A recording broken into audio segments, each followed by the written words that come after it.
prestígio que o Paraná desfruta hoje no cenário nacional e que culminou com a escolha de nosso estado pela montadora francesa Renault para aqui implantar sua unidade brasileira, é fruto de um conjunto de governos competentes e voltados para o futuro.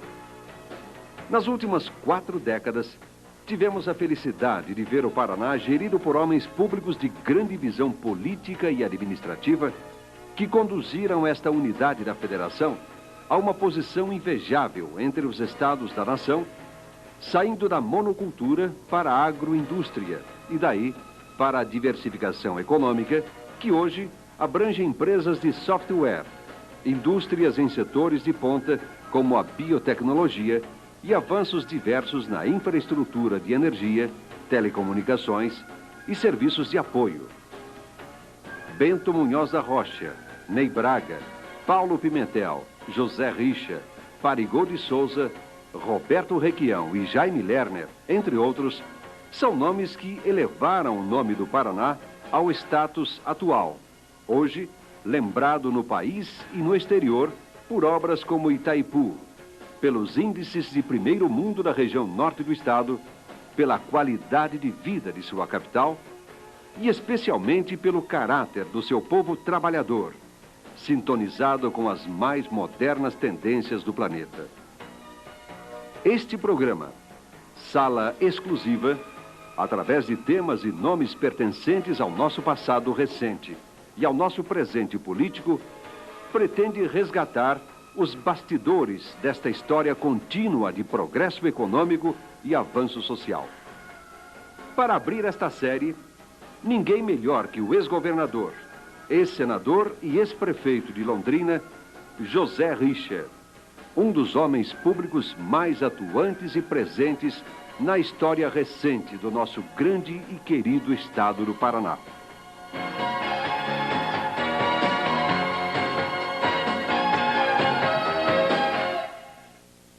Natural de São Fidélis, estado do Rio, paranaense por adoção, José Richa formou-se em odontologia pela Universidade Federal do Paraná. Iniciou sua carreira política como secretário, depois presidente da UP, União Paranaense dos Estudantes. Depois de ser chefe de gabinete de Ney Braga nos tempos do PDC, foi 2 vezes deputado federal pelo extinto MDB, prefeito de Londrina e 2 vezes senador. Eleito governador do estado em 1982 pelo PMDB, foi também um dos fundadores do Partido dos Tucanos, encerrando seu último mandato parlamentar em 1994. Está no ar Sala Exclusiva, programa, como dissemos, que se propõe a resgatar, rememorar a história e as coisas do Paraná, ao mesmo tempo em que trataremos das questões da atualidade e tentaremos projetar a nossa vida para o futuro. Nesse trabalho, nós temos a companhia do sempre atuante, efetivo, firme, combativo, radialista, jornalista, analista político, Silvio Sebastiani. Nós estreamos essa série de programas com o ex-governador José Richa. E vamos de imediato começar a conversa com o Richa. Depois de praticamente 10 anos que deixou o governo, tendo nesse meio tempo exercido outros cargos, outras funções, Richa, com isenção, um saldo do que foi do seu governo. Olha, Enéas, é difícil para a gente falar de coisas que a gente mesmo fez, né? É muito difícil. Mas há coisas que devem ser gratificadas. Exato. Mas agora que eu não tenho mais nem interesse em faturamento eleitoral disso, eu quero dizer que para mim, foi uma experiência extraordinária. O executivo na vida pública é realmente sempre uma experiência que enriquece, né? Deixa a gente muito experiente. Já na Prefeitura de Londrina foi assim. E agora no governo, porque você tem que fazer, né? As necessidades são enormes. Os recursos sempre bastante limitados. Então, já por aí, de um modo geral, é um pouco difícil. E eu ainda assumi em circunstâncias mais ou menos dramáticas até. Eu assumi no início em março, 15 de março de 83, no bojo de uma das maiores crises econômicas, talvez uma das maiores recessões econômicas da história do Brasil, não só a mais profunda, como a mais prolongada, e também naquela famosa enchente, não é, do início de 83, que durante 6 meses castigou o Paraná. Então nós tivemos prejuízo na agricultura, 250 mil boias frias sem serviço, ainda em função da crise, da recessão econômica, nós tínhamos cerca de 200, 300 mil desempregados nas áreas urbanas, por conta da recessão econômica que o país estava vivendo. E ainda depois, ainda lá pelo meio do governo, quase já no fim, em 87, tivemos, em 85, aliás, tivemos a mais prolongada seca da história do Paraná. Mais de 7 meses o Paraná ficou sem chuva. Mais uma vez a agricultura sacrificada, e o Paraná é um estado eminentemente agrícola.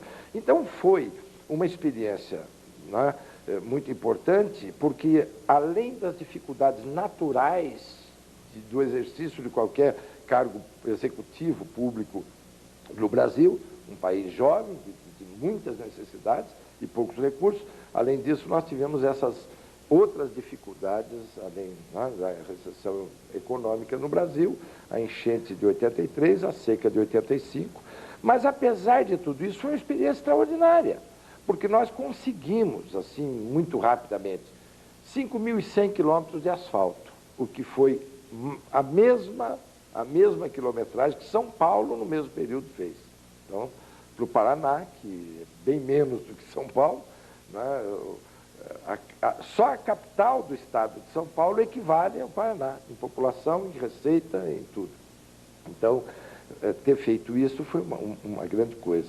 A educação, investimos 37,2% dos recursos tributários em educação. E vai por aí, né? Vamos falar um pouquinho sobre transporte, que estou falando em agricultura, falando dos problemas do Paraná, e vamos falar em transporte. O senhor citou agora 5 mil. Esses 5 mil quilômetros de estrada o senhor fez Paraná em todo sentido.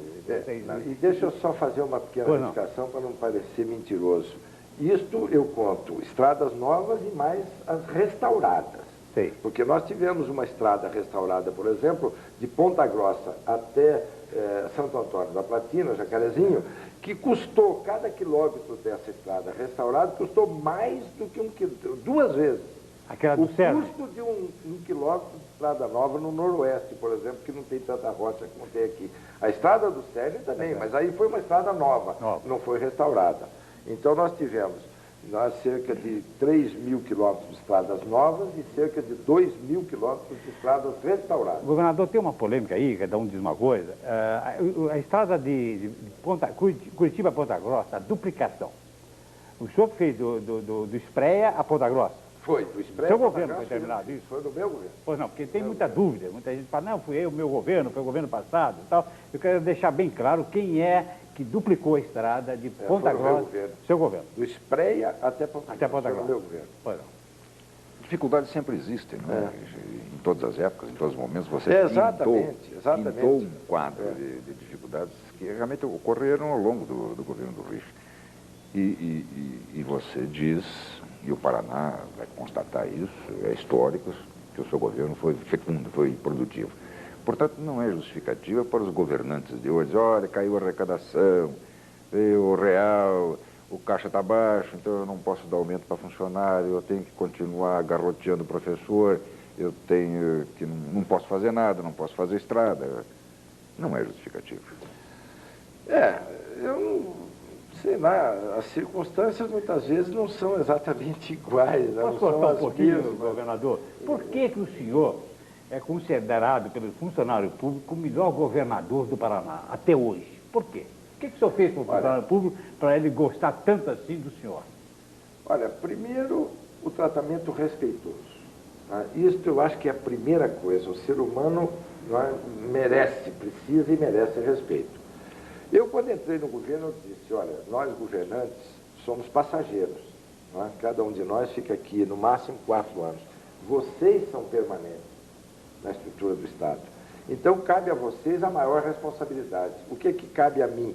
Dar condições para que vocês possam participar. Vocês têm experiência, muitos de vocês estão aí já no fim de carreira, 30 anos de serviço, imagine o acúmulo de experiência que esse pessoal tem. Então, eu incentivei cada setor, né, os funcionários da educação, os funcionários da agricultura, os funcionários do DR, do Secretário de Transportes, cada setor tinha uma associação de funcionários. Então, eu estimulava esse pessoal, todos. Então, os funcionários tinham representação quando a gente discutia as questões globais de governo e quando eram questões específicas. Vamos cuidar do sistema de transporte, vamos cuidar... então, eram os funcionários desse setor, a associação era chamada para opinar, a gente discutia e tal. Os funcionários da educação opinavam na questão de educação. Os funcionários da agricultura opinavam no programa de proteção do nosso solo, por exemplo, programa de microbacias. Então, eles opinavam, porque eram técnicos, eles entendiam mais do que a gente, que estava entrando e tinha pouco tempo de experiência. Além deste tratamento respeitoso, abrindo canais para essa participação, ainda tínhamos uma política salarial.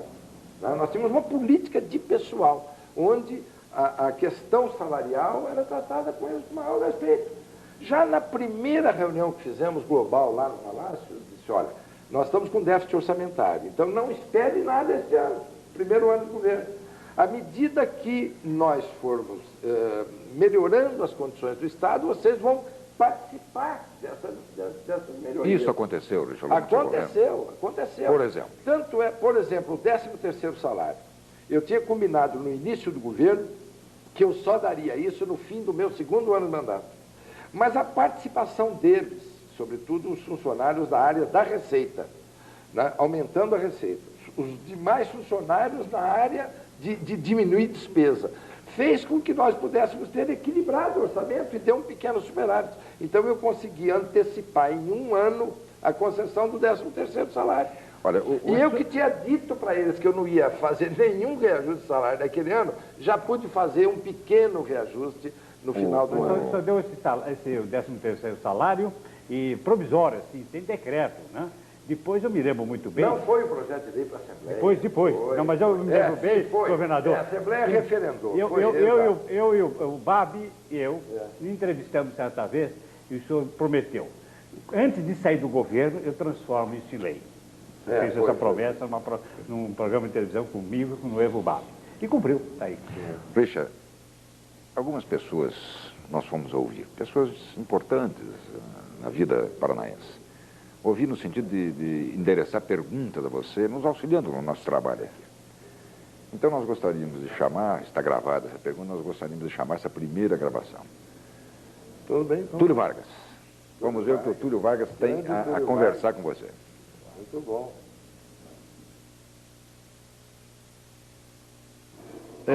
Meu caro José Richa, eu acompanhei bem de perto o seu governo, sei que você fez um governo transparente, um governo popular, voltado às camadas mais sofridas da população. Vi que seus projetos realmente buscaram minimizar os custos, principalmente na construção de casas populares, na eletrificação rural. Enfim, foi um governo bastante operoso. Agora eu pergunto, na área cultural, na sua opinião, quais foram os melhores projetos da sua administração? Olha, primeiro, o meu abraço ao Túlio, que faz tempo que eu não vejo. Gosto muito do Túlio, fomos companheiros, militamos juntos durante muitos anos na vida política do Paraná. E fico honrado de ter a participação do Túlio Vargas neste meu programa. Eu já estou bastante afastado, esta é a segunda vez que eu concedo entrevista, tenho fugido muito de repórteres e da televisão, mas realmente o Túlio lembra bem, faz uma pergunta muito interessante na área cultural, porque geralmente quando você tem qualquer tipo de dificuldade, a primeira coisa que você, quando precisa cortar verba de algum setor, você vai cortar é o da cultura. É impressionante. E nós não pudemos, eu não cortei verba da cultura, eu apenas não pude acrescentar no nível que eu gostaria de ter acrescentado a verba no orçamento para a área de cultura. Mas eu tive um secretário muito criativo, que foi o Fernando Guignoni. E o Fernando Guignoli, eu não dava dinheiro, disse, bom, com dinheiro qualquer um faz, né? Eu quero ver você, que, né, eu escolhi porque confio no seu talento, fazer assim. E ele fez, e fez muita coisa. Criamos a Orquestra Sinfônica, nós descentralizamos a cultura. Eu tinha 2 carretas que eu usava para fazer comícios e shows e tal nos comícios, durante a campanha. Eu doei para o Teatro Guaíra e o Fernando aproveitou essas 2 carretas e fez 2 teatros populares que iam para o interior, dar espetáculos e tal, nas cidades grandes, nos bairros, nas cidades pequenas, no centro da cidade, e passava filmes. A carreta era muito versátil, né? Ela era uma carreta que tinha uma tela e virava palco. Então, foram 2 carretas. Então, descentralizamos a área cultural. O Teatro Guaíra nós popularizamos, né? Nós tivemos ópera assistida por operários, né? Diziam que o operário não gostava de música clássica, não gostava de ópera, não gostava uma ova, não tinha era dinheiro, né? Na hora que nós demos condições para o operário ir, o Guaíra lotava. Nós tivemos o maior índice de todos os tempos de aproveitamento do Teatro Guaíra, que é uma obra extraordinária, feita no tempo do Bento, e que quase não era usada, porque se o poder público não subsidia as atividades culturais, você não tem realmente como usar muito, porque são coisas caras, não é? Você vai montar uma peça teatral, você vai trazer um balé, não é, famoso, uma orquestra sinfônica de outro país, isso custa muito dinheiro. Presença de José então, Richa nós tivemos... em sala exclusiva. Nós vamos fazer tudo bem, uma breve vamos pausa, um pequeno intervalo e já voltamos.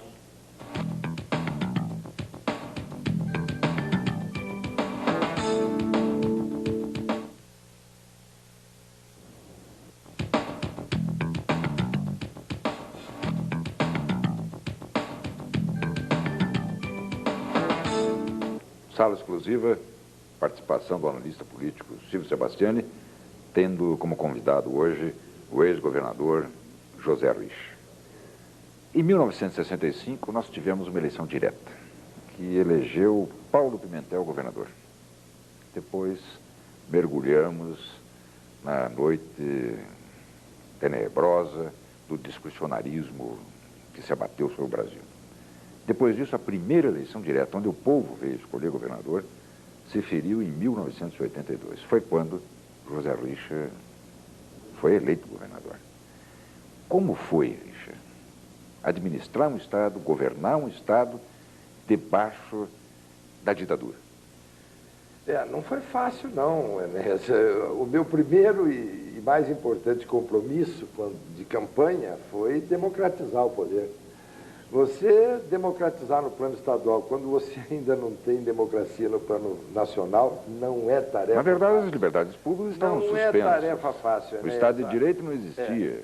Olha, eu às vezes, aconteceu sem querer, às vezes um pouco provocada, mas muita trombada, na parte política, muita trombada. Já começou o governo federal querendo tutelar a minha equipe. Na primeira audiência que eu tive com o presidente da República, o que ele me cobrou é que disse que tinha comunista no meu governo. Eu falei, presidente, eu não sei se tem comunista no meu governo, eu não pedi atestado biológico de ninguém que eu botei para nomear. Mas eu quero lhe dizer que eu respondo, a responsabilidade é minha. Eu respondo pela questão ideológica, porque eu prometi democracia.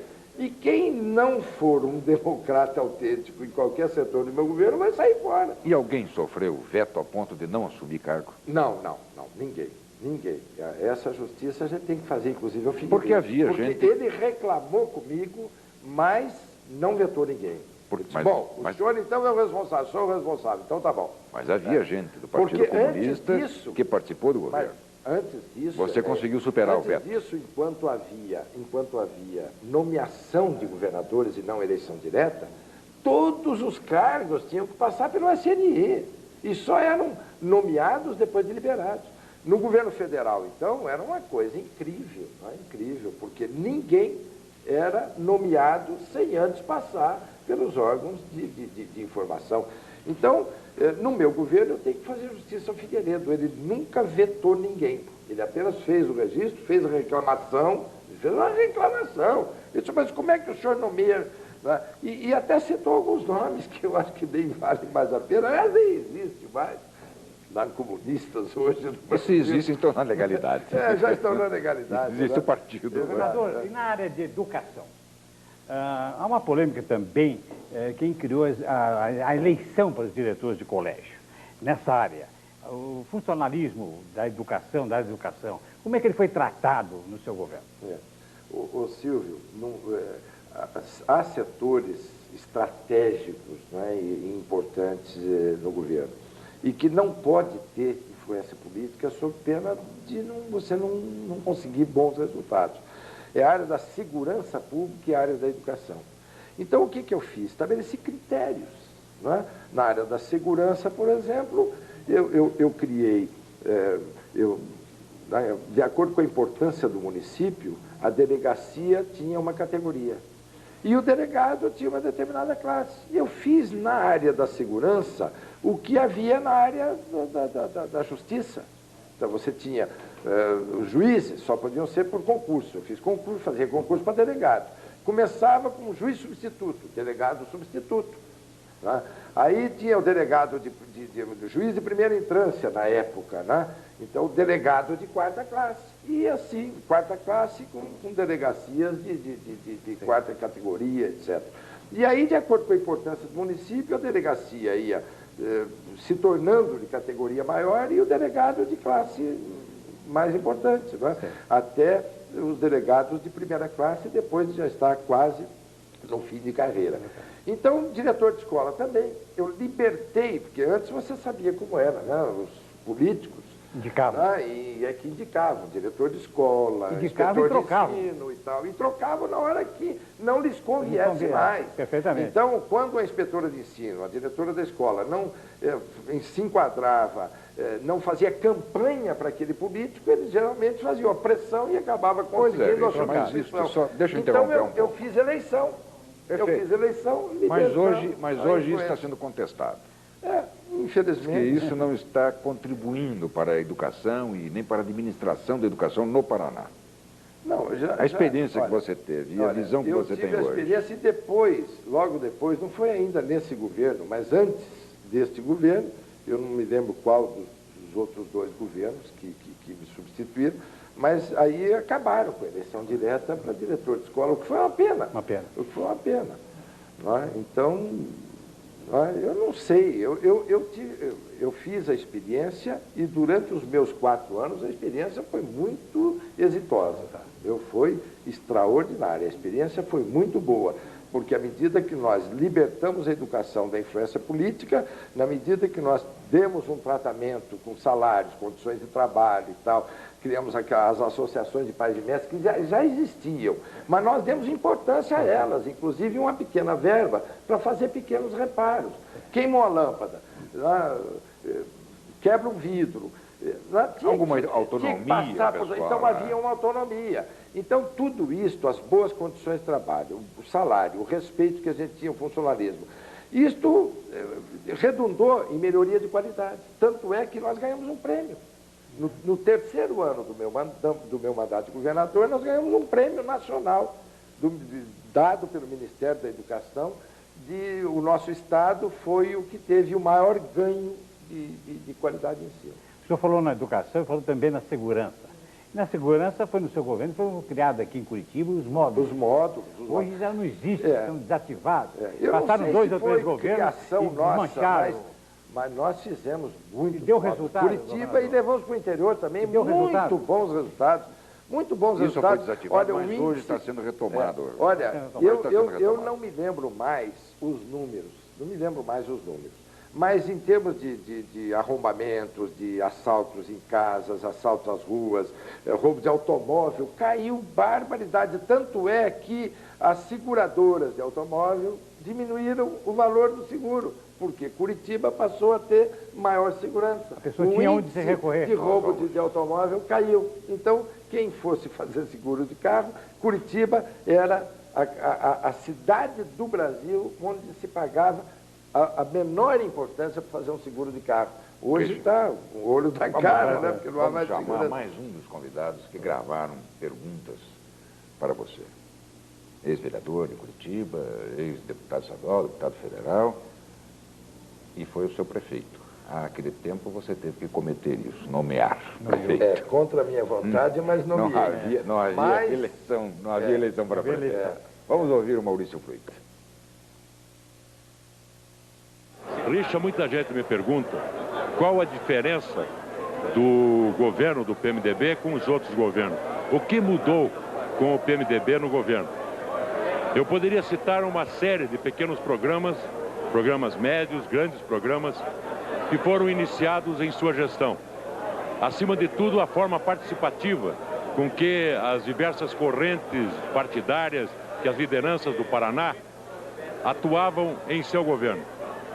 Começou com você o Clique Rural, na área do funcionalismo, por exemplo, o 13º salário, na área da educação, a eleição das diretoras para as escolas, uma série de programas pequenos, como, por exemplo, o calçamento com pedras irregulares. Eu gostaria que você falasse um pouco sobre isso, a paciência que o dirigente, que o governador necessariamente tem que ter para corresponder às expectativas, às diversas tendências e, ao mesmo tempo, desenvolver um trabalho cujos resultados possam ser os melhores possíveis para a grande maioria da população.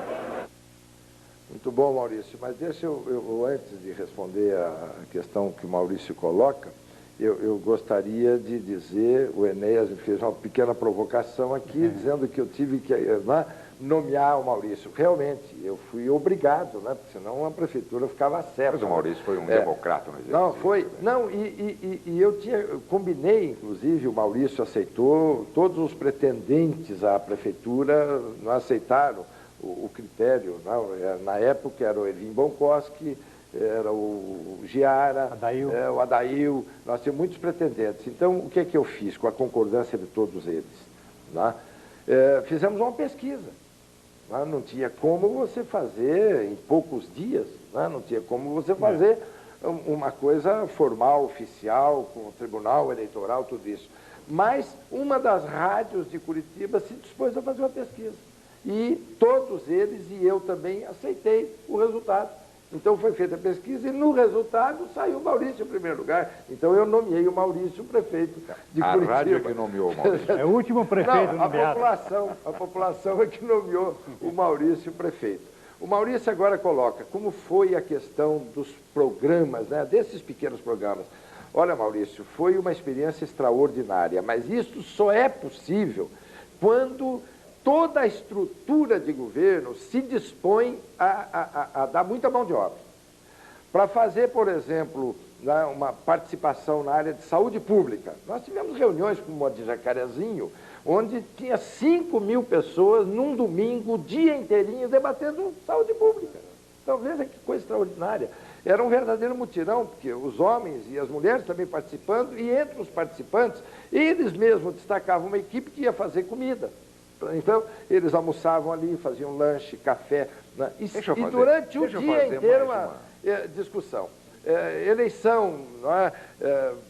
Nas escolas, o programa de microbacias, o programa de educação rural, o programa do clique urbano também, na periferia das grandes cidades. Tudo isto é preciso que a equipe de governo e os funcionários públicos se disponham a trabalhar fora de hora. Porque como é que você vai ter a participação da população? Todo mundo está trabalhando durante a semana. Então, você só pode fazer coisas participativas, dialogar, brigar, discutir com a comunidade, se for sábado ou domingo. Então, é preciso que os funcionários públicos, que ninguém ganhava hora extra por isso, se dispusessem a perder uma parte do seu tempo de descanso para ir debater com a comunidade. O governador quer saber a diferença dos governos do PMDB com os outros governos. Bom, é o que eu digo, né? A participação, essa liberdade, essa democracia, é isso. O PMDB tinha uma longa tradição de luta em favor da democracia. Quando democratizou, eu não tive dificuldade nenhuma, pelo contrário, foi uma ajuda extraordinária do PMDB para fazer tudo isso que nós fizemos com a participação da comunidade. Então, os próprios políticos, né, abriam mão do seu domingo, da pescaria, do futebol e tal, e iam debater com a comunidade. Então, esta foi a diferença. Né? E uma diferença extraordinária. Exato. Mas para que nós pudéssemos ter a consciência da importância desta participação comunitária e da doação nossa para que isto pudesse se fazer, porque a intermediação entre o governo e o povo foi feita pelos políticos do PMDB na época, né? Eram os vereadores, os prefeitos, os diretórios. Então, isso foi possível graças à consciência que nós tínhamos, depois de tantos anos de ditadura, né? Em que a população não participava de nada. Mais um instante e nós voltamos. Vamos a um breve intervalo comercial e já estamos de volta.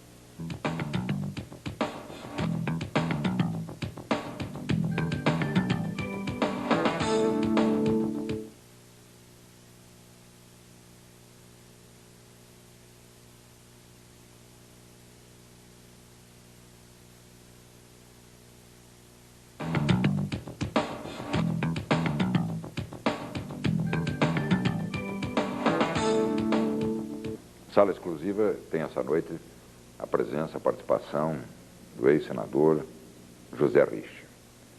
O Richa deixou de participar da vida eleitoral, da vida política não digo, mas da vida eleitoral, a partir de 1990.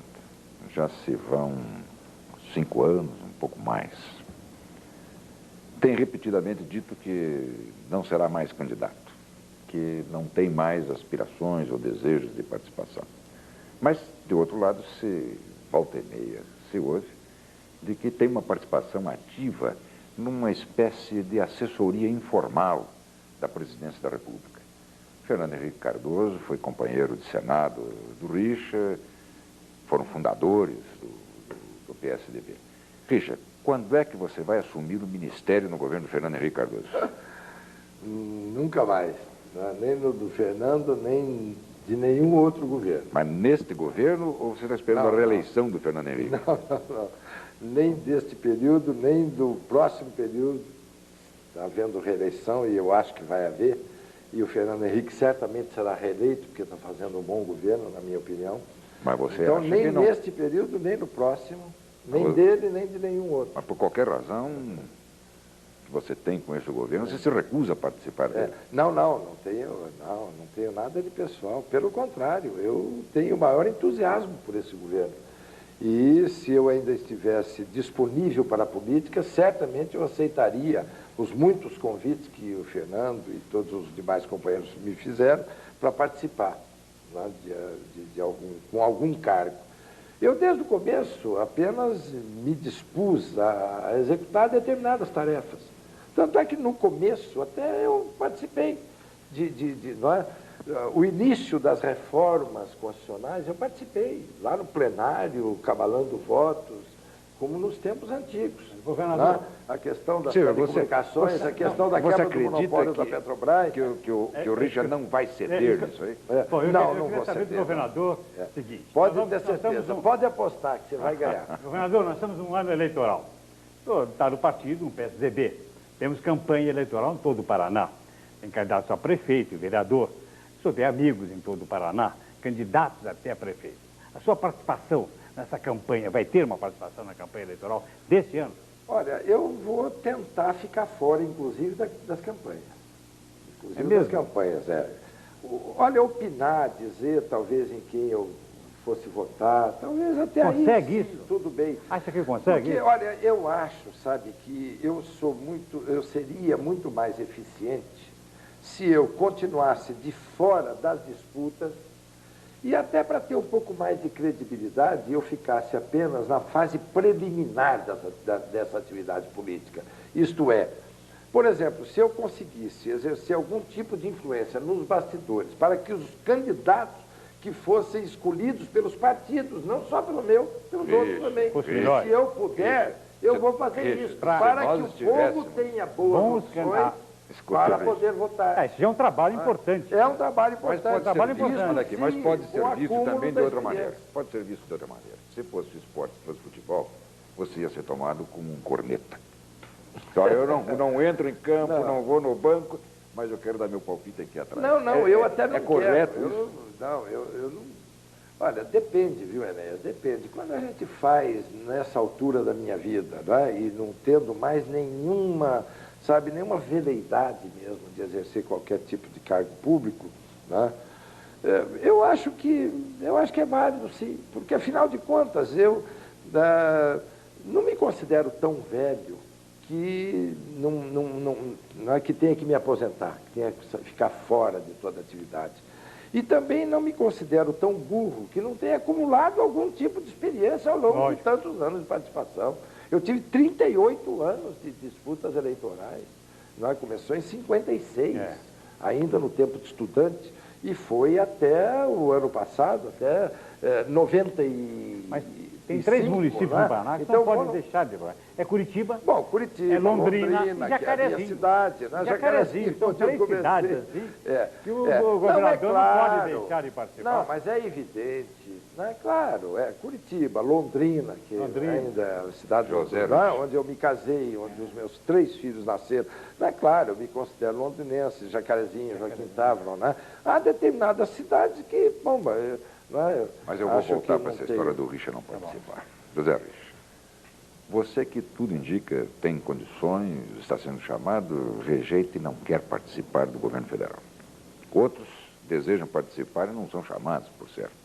O que está havendo com o PSDB do Paraná? Partido do presidente da República, fez a campanha do presidente, está engajado na atividade política do governo, que é o partido, é o PSDB. O que está havendo que o Paraná não contribui para esse governo? Nenhum quadro do Paraná foi chamado a participar do governo Fernando Henrique.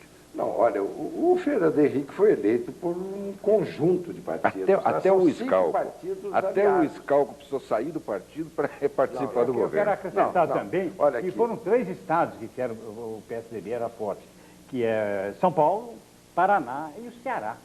E todos eles estão bem. Quer dizer, o Paraná que está meio fraco, como diz a Inés Faria, está muito fraco, assim, em termos de posição nesse governo federal. A representação do Paraná é muito pouca, né? Mas olha, você tem que considerar que o Fernando Henrique foi eleito por um conjunto de partidos. Né? Houve uma aliança. A eleição já contou com 5 partidos, hoje tem até mais partidos na aliança para fazer a sustentação em função da necessidade das reformas. E ainda assim precisa quórum qualificado. Que precisa de quórum qualificado. Então, o governo é PSDB. Mas aqui o Paraná já tem 2 ministros, além de outros cargos em segundo, terceiro, quarto escalão. Mas é por isso mesmo. Nenhum dos dois são do PSDB. Exato. Mas o PSDB não tem que abrir mão de alguma coisa para poder permitir que o governo, com esse monte de partidos aliados, tenha condições de cobertura para fazer as reformas constitucionais. O PSDB não cedeu muito, não? Porque se o Fernando Henrique tivesse sido eleito um ano antes, havia na Constituição a possibilidade da revisão constitucional. E a revisão se faria por quórum de maioria simples, não de maioria absoluta, e não de 3/5. Acontece que o Fernando foi eleito um ano depois, quando já havia encerrado o prazo, o período da revisão constitucional. Então, ele teve que fazer as reformas necessárias para sustentar a estabilização da economia, para a retomada do crescimento econômico. Ele teve necessidade de fazer essas reformas com quórum de 3/5. Então, se precisa de 3/5 do Congresso Nacional, em votação em 2 turnos, numa e noutra casa, para poder fazer as reformas constitucionais necessárias. E tem um monte delas ainda para ser feito. Então, o PSDB tem que entender isto, que há partidos, né, aliados que precisam ser contemplados no governo para que a base de sustentação parlamentar do governo seja mais ampla. Richa, sobre isso aí, e mudanças constitucionais, privatização, neoliberalismo ou não desse governo, quem vai perguntar a você? Seu antigo companheiro foi deputado. Nós vamos chamar a pergunta do Léo de Almeida Neves. Meu amigo José Richa, qual a sua opinião a respeito da privatização da Companhia Vale do Rio Doce? E você não acha que o governo Fernando Henrique Cardoso está com excesso de neoliberalismo e favorecendo muito a banqueiros, como é o caso do Nacional e do Econômico? Olha, eu concordo em parte com a opinião do Léo. As privatizações, e depois de um início atabalhoado, parece que o governo deu uma parada nas privatizações para estabelecer critérios. Então, neste assunto, nós temos mais ou menos a mesma opinião. E acho que agora o governo está partindo do caminho certo, estabelecer critérios para a privatização. E ele fez uma pergunta específica, e a Vale do Rio Doce? Eu sou contra a privatização da Vale do Rio Doce.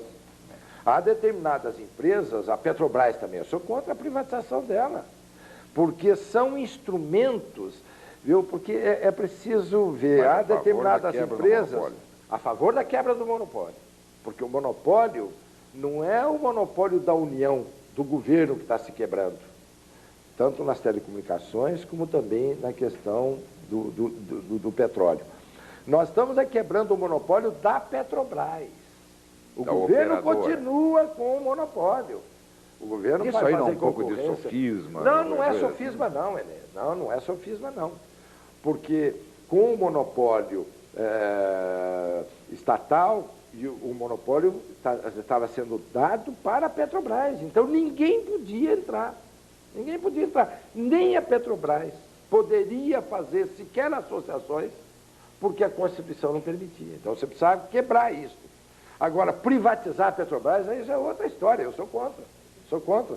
Porque a Petrobras como a Vale do Rio Doce, também é um instrumento. A Petrobras não é só explorar petróleo, prospectar, refinar, distribuir. Não é só isso. A Petrobras é também um instrumento do desenvolvimento nacional. Como é a Vale do Rio Doce. A Vale do Rio Doce tem sido, desde a sua fundação, um poderoso instrumento de alavancagem do desenvolvimento econômico. Então não pode, a meu ver, ser privatizada. Não pode. A Vale do Rio Doce é uma empresa modelo. Olha, é uma das empresas mais respeitadas no plano nacional. Você vai no Japão e você sente, eu fui 3 vezes, você sente o prestígio da Companhia Vale do Rio Doce. Então, é uma empresa que não poderia ser privatizada. O governo do Fernando Henrique está tendo dificuldades. E eu estimo que essas dificuldades aumentem cada vez mais para que ele não caia na bobagem, que vai ficar marcado historicamente, de privatizar a Vale do Rio Doce. Felizmente, a Petrobras nem se pensa. O governo é contra a privatização da Petrobras e deveria também ser contra a privatização da Vale do Rio Doce. Esse argumento você não usou com o presidente? Eu usei, eu falei diversas vezes para o presidente que era uma bobagem. Tanto é que ele não está indo com muito entusiasmo na privatização da Vale do Rio Doce. Alguns ministros, sim, sobretudo os ministros do PFL. O PFL tem um perfil ideológico diferente do nosso. Então, há também um pouco de conflito nessa área dentro do governo. Então, eu espero que a maioria do PSDB pense como eu e impeça o governo de ter, na questão da Vale do Rio Doce, uma tendência perfilista de fazer a sua privatização. Agora, a questão dos bancos, eu acho que não há proteção. Nós já vamos entrar na história. Nós já vamos entrar na história dos bancos. Um pouquinho apaixonado. Está aí a CPI dos bancos. Nessa questão.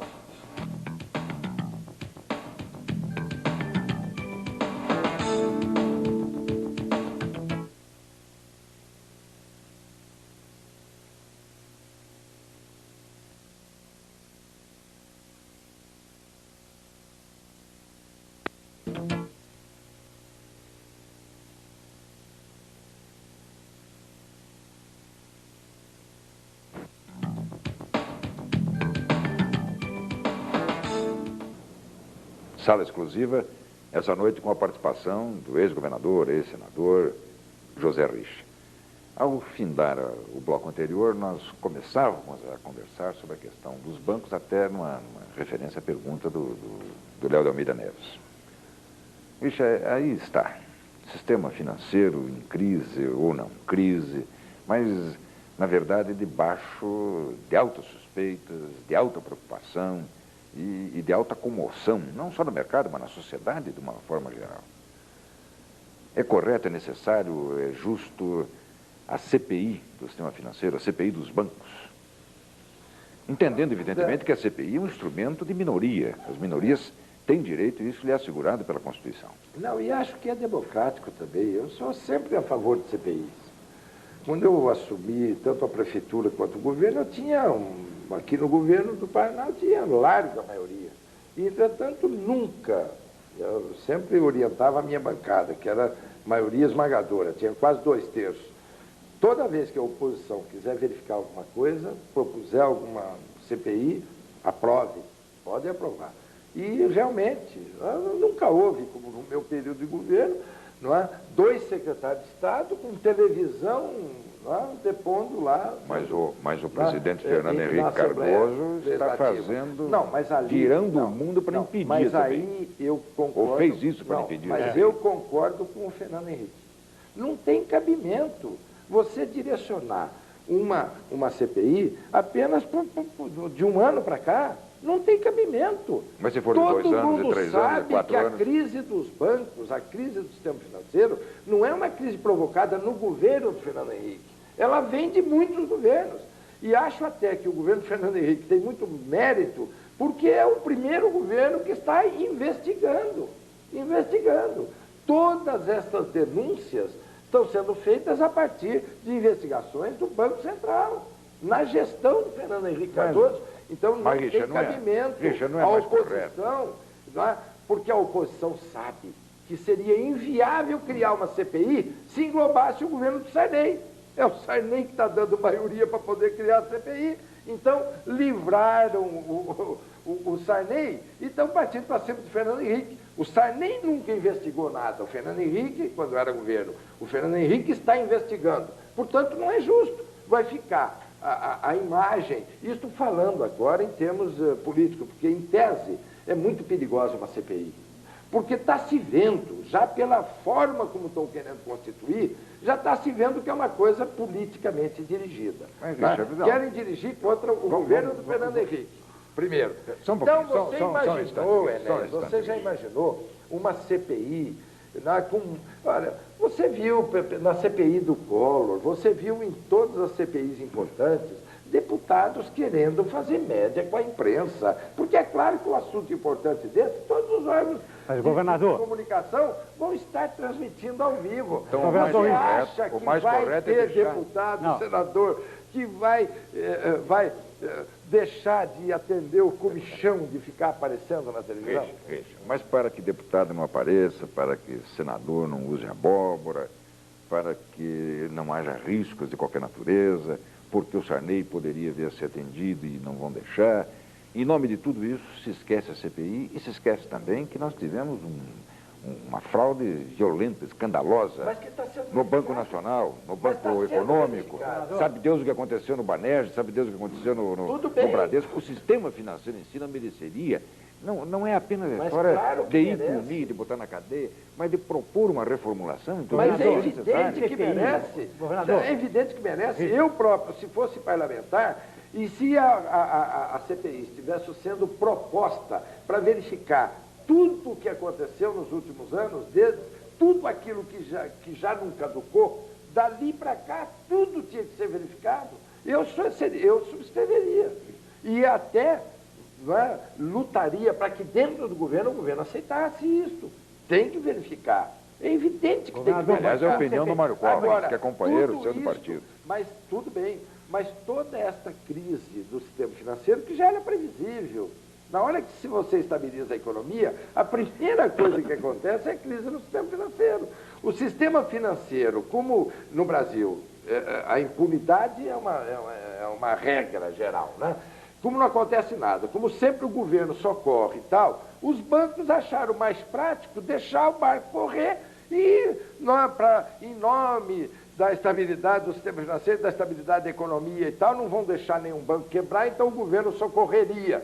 Ora, e é isso que aconteceu. Que vem ao longo dos anos tem acontecido. Todo mundo sabe que quem mais ganha com a inflação são os bancos, governador, os banqueiros. Na hora que você estabiliza a economia, quem mais vai perder? Bancos e banqueiros. Só que eles não se adaptaram à nova base da economia, que é a da estabilidade, e foram deixando estourar. Só que o atual governo tem verificado, tem mandado apurar tudo.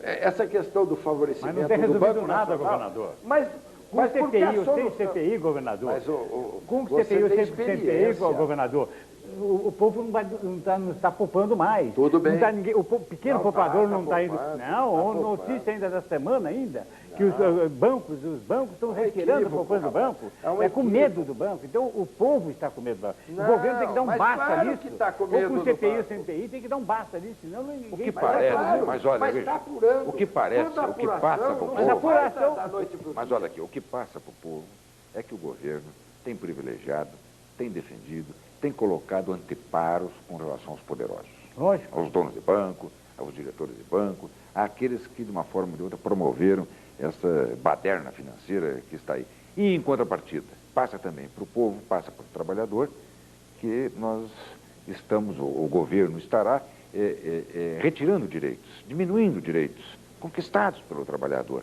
Era essa questão que o Silvio queria colocar com relação, acho que Os poupadores, pequeno poupador. não, e com relação à Isso é receoso, Previdência, que natural. faça isso. A ideia é essa. Não, até Quer pode dizer, de ser. repente você tem um projeto de governo de Previdência que toma o direito do trabalhador, que diminui esses direitos. Não, tudo bem, Enéas. Agora... Mas é correto isso que está proposto para a Presidência, para a Previdência? Não, eu acho que há um problema de comunicação do governo. Porque eu acredito na seriedade do Fernando Henrique, eu conheço, sei que ele é sério. E ele não tem poupado ninguém na questão de ir a fundo na investigação. Está havendo investigação. Agora, Enéas, não pode uma questão como essa ficar na base da emoção de uma comissão parlamentar de inquérito, porque senão vai colocar em risco a estabilização. Não é isso também que interessa ao Brasil. Então, se há abuso, se há erros, vamos corrigir esses erros. Mas não é agora escancarando, fazendo uma CPI para deputado ficar lá fazendo média, né, com a população na imprensa e de repente quebra todo o sistema financeiro. E aí? Ninguém vai pegar o dinheiro e botar embaixo do colchão. Bem ou mal, o dinheiro está circulando no sistema financeiro. Então você tem que proteger o sistema financeiro, porque protegendo o sistema financeiro, não os que estão em volta dele, não os donos do sistema financeiro, esses têm que ser punidos rigorosamente. E eu vou ser um dos que vou engrossar todos aqueles que vão cobrar do governo se isso não acontecer. Mas está acontecendo. As investigações, as punições estão acontecendo. Tá acontecendo Tem muita gente coisa, presa, tem gente governador. presa. Está acontecendo muita coisa, inclusive está acontecendo até a reformação da Previdência Social também. Também. Tem muita também. coisa para o governo. É a Então, luta da Previdência, é a luta do exatamente. banco. Quer dizer, Então, é veja muito bem, embaralhado o pois é, governo. mas você mesmo está reconhecendo, ao dizer que está muito embaralhado, é muita coisa acontecendo. Claro, porque deixaram as coisas no Brasil, o governo simplesmente deixou o barco correr. E agora tem muita coisa para ser corrigida e não dá tempo. O Fernando Henrique tem 1 ano e 2 meses só de mandato. Então não deu tempo ainda de fazer todas as correções. Mas houve avanços imensos. A questão da Previdência, Silvio, eu acho que o governo começou conduzindo mal. Eu falei isto no começo, quando eu ainda tinha um pouco de participação lá no governo. Agora não, já estou bem mais afastado. Eu disse, olha, se não respeitar os direitos adquiridos, não se vai a lugar nenhum na reforma previdenciária. Porque eu me lembro há 38 anos atrás, 39 anos atrás, quando eu cheguei no Congresso, há 30 e poucos anos atrás, quando eu cheguei a primeira vez no Congresso, estava muito em discussão na época a quebradeira no Uruguai. Por quê? Por causa do sistema previdenciário. O Uruguai era um país onde a maioria da população estava aposentada, com aposentadorias que os órgãos previdenciários não tinham condições de suportar, os encargos da Previdência. Então, naquela época, já se começou a discutir as reformas da Previdência aqui no Brasil. Eu, no Congresso, disse, olha, gente, vamos esquecer o passado, vamos respeitar os direitos adquiridos. Quem já está contribuindo por esse sistema tem que ser respeitado. Quem já está aposentado tem que ser respeitado. Daqui para frente, vamos mudar as regras. Então, todos os que entram agora no mercado de trabalho, todos os que se filiam agora no sistema previdenciário, vão saber que vão, né, ter uma regra diferente. Né? Não quiseram. Passaram-se mais de 30 anos, hoje ainda continua a mesma coisa. Não, porque não dá tempo. Continua não querendo. Pois é, continuam não querendo. Todos os governos Eles já querem ter resultados imediatos, querem ter resultados para o seu próprio governo, quando não dá. Você pode ferir interesses de alguns grupos de pessoas quando você vai fazer reforma. Sempre há prejuízo para alguém. Quando você vai reformar alguma coisa, sempre alguém vai ter prejuízo. Você pode conseguir êxito em reformas quando você prejudica apenas um pedaço da população. Mas a Previdência interessa a todos nós, a cada um de nós, a cada trabalhador, a cada profissional liberal. Interessa a todo mundo. Você acredita que o Congresso consegue? Então não tem jeito de você mudar, ferindo interesses, prejudicando todo o conjunto da população, sem... Não há como. Não há força política capaz de fazer isso. A não ser uma ditadura. E uma ditadura tem que ser muito forte. Porque nem essa ditadura militar, a partir de 64, teve peito de romper determinados tabus. E o tabu da Previdência era um deles.